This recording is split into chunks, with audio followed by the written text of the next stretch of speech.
بسم اللہ الرحمن الرحیم۔ حضرت ابو بکر رضی اللہ عنہ سے روایت ہے کہ رسول اللہ صلی اللہ علیہ وسلم نے فرمایا،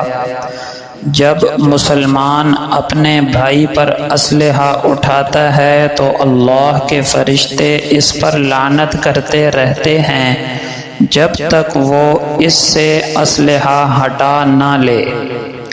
حضرت ابو ہریرہ رضی اللہ عنہ سے روایت ہے کہ رسول اللہ صلی اللہ علیہ وسلم نے فرمایا، جب کسی آدمی کو غصہ آئے اور وہ یہ کہے اعوذ باللہ، میں اللہ کی پناہ میں آتا ہوں، تو اس کا غصہ ٹھنڈا ہو جائے گا۔ حضرت عبداللہ ابن عباس رضی اللہ عنہما سے روایت ہے کہ رسول اللہ صلی اللہ علیہ وسلم نے فرمایا، جب کوئی مسلمان اپنے مسلمان بھائی سے ملتا ہے، اس کا ہاتھ پکڑ کر مصافحہ کرتا ہے تو اس کی انگلیوں سے خطائیں اس طرح جھڑ جاتی ہیں جس طرح خزاں کے موسم میں درخت کے پتے جھڑ جاتے ہیں۔ حضرت عبداللہ بن عمر بن عاص رضی اللہ عنہ سے روایت ہے کہ رسول اللہ صلی اللہ علیہ وسلم نے فرمایا، تم رحم کرو، تم پر رحم کیا جائے گا، تم معاف کرو، اللہ تمہیں معاف کرے گا۔ سنی انسنی کرنے والوں کے لیے ہلاکت ہے، ڈٹ جانے والوں کے لیے ہلاکت ہے جو اپنے گناہ پر ڈٹ جاتے ہیں حالانکہ وہ جانتے ہیں۔ حضرت عبداللہ ابن مسعود رضی اللہ عنہ بیان کرتے ہیں کہ رسول اللہ صلی اللہ علیہ وسلم نے فرمایا، اے نوجوانوں کی جماعت، تم میں سے جو شخص نکاح اور نکاح کے اخراجات یعنی بیوی بچوں کا خرچہ اور حق مہر کی استطاعت رکھتا ہو تو وہ نکاح کرے،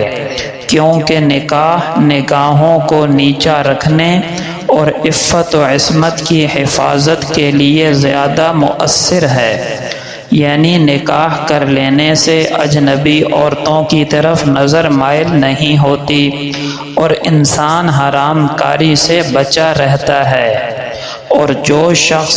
نکاح کرنے کی استطاعت نہ رکھے تو وہ روزہ رکھے، کیونکہ یہ اس کی شہوت کو کم کرنے کا ذریعہ ہے۔ رسول اللہ صلی اللہ علیہ وسلم نے صحابہ کرام سے پوچھا،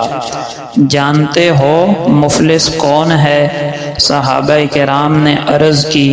مفلس تو وہی ہے جس کے پاس درہم و دینار نہ ہوں۔ آپ صلی اللہ علیہ وسلم نے فرمایا، میری امت کا مفلس وہ ہے جو قیامت کے دن روزہ، نماز اور زکوٰۃ جیسے نیک اعمال لے کر آئے گا، لیکن اس کے ساتھ کسی کو گالی دی ہوگی، کسی پر تہمت لگائی ہوگی، کسی کا مال کھایا ہوگا، کسی کو ناحق قتل کیا ہوگا، چنانچہ اس کی نیکیاں مظلوموں میں تقسیم کر دی جائیں گی۔ اگر نیکیاں ختم ہو گئیں تو مظلوموں کے گناہ اس کے نامہ اعمال میں ڈالنے شروع کر دیے جائیں گے حتیٰ کہ اسے جہنم میں داخل کر دیا جائے گا۔ رسول اللہ صلی اللہ علیہ وسلم نے فرمایا، بعض لوگ قیامت کے دن تہامہ پہاڑ کے برابر نیکیاں لے کر آئیں گے، لیکن اللہ تعالیٰ ان نیکیوں کو غبار بنا کر اڑا دیں گے۔ ایک صحابی نے عرض کی، یا رسول اللہ، ہمیں ان کی نشانیاں بتائیں، کہیں ہم بھی ان میں شامل نہ ہو جائیں۔ آپ صلی اللہ علیہ وسلم نے فرمایا، وہ تمہارے ہی بھائی ہوں گے، تمہاری ہی قوم میں سے ہوں گے، جس طرح تم راتوں کو عبادت کرتے ہو ویسے ہی وہ بھی راتوں کو عبادت کرنے والے ہوں گے، لیکن تنہائی میں اللہ کی حرمتوں کو پامال کریں گے۔ حضرت ابو ایوب انصاری رضی اللہ عنہ سے روایت ہے کہ ایک شخص رسول اللہ صلی اللہ علیہ وسلم کی خدمت میں حاضر ہوا اور عرض کی، مجھے کوئی مختصر سی نصیحت فرمائیں۔ آپ صلی اللہ علیہ وسلم نے فرمایا، جب تو نماز پڑھنے کھڑا ہو تو ایسی نماز پڑھنا جیسے رخصت ہونے والا آخری نماز پڑھتا ہے، اور ایسی بات زبان سے مت نکالنا جس پر کل کو معذرت کرنی پڑے، اور دوسروں کے پاس جو مال ہے اس کی کوئی طمع اپنے دل میں نہ رکھنا۔